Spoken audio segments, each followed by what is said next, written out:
AG entertainment की धमाकेदार प्रस्तुति।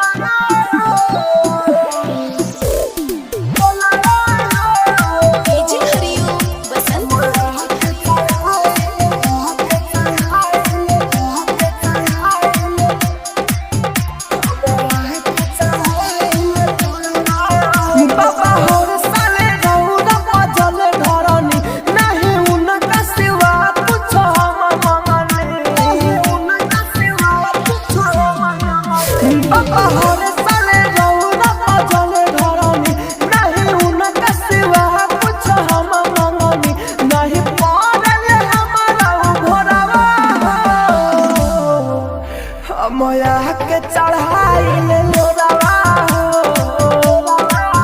जाने बोसल दोस्तर के कोलावा मोया के चढ़ाई ले लोरावा। Mix by AG recording studio.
मोया के चढ़ाई ले लोरावा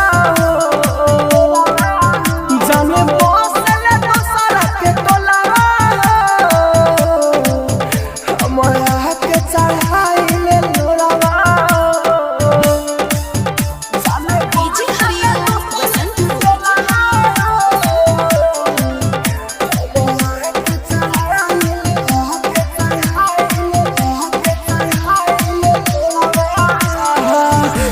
आई करा हो रीला बाबा रोले का बिगड़ले सबके नजर में भइले राहुल पाउर बाबा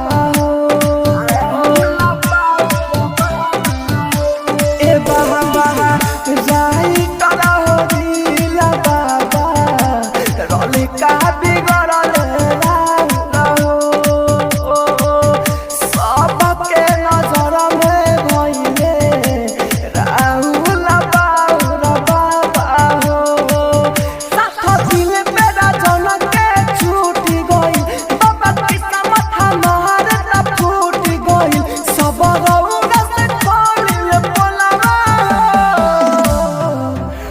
मोया के चढ़ाई ले लोरावा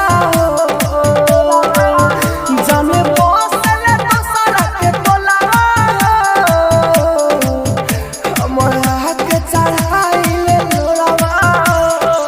mix by AG recording studio Roshanpur Sapaha.